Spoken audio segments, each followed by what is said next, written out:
Fox News contributor Katie McFarland just returned from meeting leaders in Egypt. We are so honored to have her join us now. Thank you. Some trip. Yeah, I was there last week, and I was part of the first American delegation with the Westminster Institute, and we met all the senior leaders across society. So we met, business executives. We met the Coptic Christian Pope, the Sunni Muslim leaders. We met former government officials. We met the leaders of the student movement, Tamarod, which actually launched the revolution. And then I spent 2 hours with General el-Sisi. Look at these wonderful pictures you sent along. These are the student leaders. What would you say is the most common misconception among Americans about the current situation in Egypt? That's a great question, because there is a huge misconception.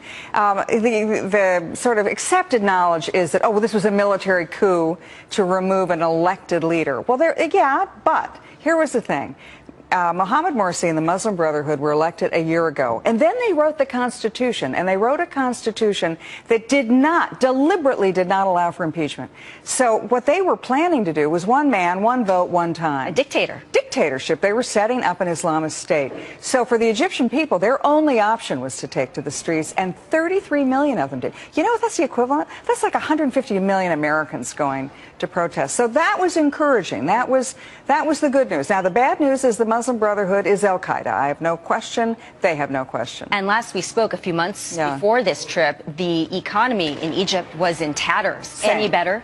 Same, a little bit better. But when I talked to General el-Sisi, I mean, they understand. They got about 6 months to get it together. They've gotten sort of a bridge payment from the wealthy Sunni Arab states, Saudi Arabia, United Arab Emirates, Kuwait. They've gotten about $12 billion to tide them over. But unless they establish security in the streets, they make the conditions that are required for the tourists to come back, for foreign investment to come back, then they just spiral downward. They got to reverse that and spiral up. Did you feel safe being there? Obviously, it's been so dangerous for journalists and Western people covering the Arab Spring and the subsequent upheaval that's a good question. Morsi. I mean, what would you say to someone saying, "Hey, Katie, I'm thinking of visiting the Valley of the Kings this summer"? Okay, well, I went, and now granted, I had military escort, and I was a guest of the government, so to speak. So I wasn't in any particular danger. However, I mean, I was in Tahrir Square 24 hours before they had another round of demonstrations. The Muslim Brotherhood is not giving up, and they have AK-47s. They have, they're fighting. And so I think that be cautious, but I wouldn't mind booking my trip yet. And what does Egypt want from the U.S. at this point? Interestingly, General el-Sisi said to me, we'd like the aid, but frankly, we want the moral support, that it wouldn't cost you a penny. And if you gave us that, it would be a great, help us stabilize the situation. So enlightening. Go for it. And if we don't do it, the Russians are there. They're knocking on the door saying, we would love